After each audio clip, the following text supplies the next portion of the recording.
जिल्ह्यातील पालिका निवडणुकीत सर्वात धक्कादायक निकाल भुसावळ इथं लागला असून मंत्री संजय सावकारे यांच्या सौभाग्यवती रजनी सावकारे यांना पराभवाचा फटका बसला आहे।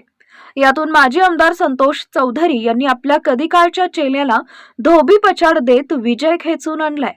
महापालिका निवडणुकीत लोकनियुक्त नगराध्यक्ष पद हे एससी महिला या प्रवर्गासाठी राखीव झाल्यामुळे मंत्री संजय सावकारे यांच्या सौभाग्यवती रजनी सावकारे यांना भारतीय जनता पक्षाने उमेदवारी दिली।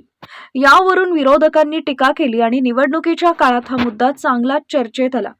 तर विरोधकांच्या माध्यमातून कुणाला उमेदवारी मिळणार याबाबत सस्पेन्स होता।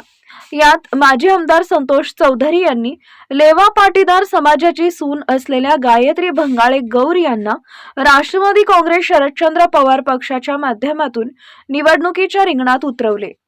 यामुळे ही लढत अतिशय रंगतदार होणार असल्याचे संकेत दिसत होते। या निवडणुकीच्या प्रचारात मुख्यमंत्री देवेंद्र फडणवीस यांनी भुसावळ इथं प्रचार सभा घेतली। यासोबत रक्षाताई खडसे, गिरीश महाजन यांच्यासारख्या नेत्यांनी देखील सभा घेतल्या। तर विरोधकांकडून आमदार एकनाथ खडसे यांनी पत्रकार परिषद आणि सभेच्या माध्यमातून मैदान गाजविले। या पार्श्वभूमीवर आज रविवार दिनांक 21 डिसेंबर रोजी मतमोजणी सुरू झाली आहे। पहिल्या काही फेऱ्यांमध्ये रजनी सावकारे यांनी आघाडी घेतली। हळूहळू ही आघाडी 10,000च्या पलीकडे गेल्याने त्यांचा विजय होणार असल्याचं मानलं जात होतं।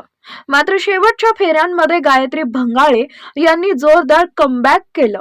अखेर राष्ट्रवादी काँग्रेस शरदचंद्र पवार गटाच्या गायत्री भंगाळे यांनी विजय संपादन केला।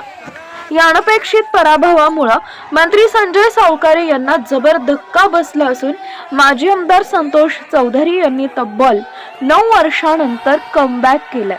हा पराभव भुसावळच्या राजकारणाची आगामी दिशा दर्शविणारा ठरू शकतो असं मत राजकीय निरीक्षकांनी व्यक्त केलंय। Bureau report, Mahanews 19, Bhusawal.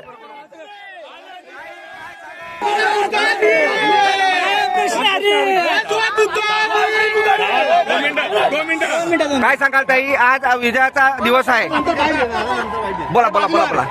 दादा, आज मला माहित होतं की भुसावळची पब्लिक त्यांची मुलगीला तर नक्की निवडून आणणार। त्यांचा धन्यवाद।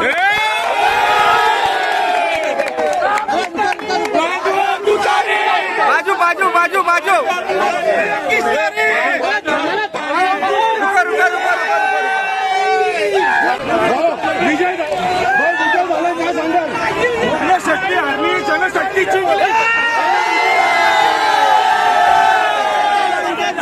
सत्याचा विजय झाला आहे आणि सगळ्या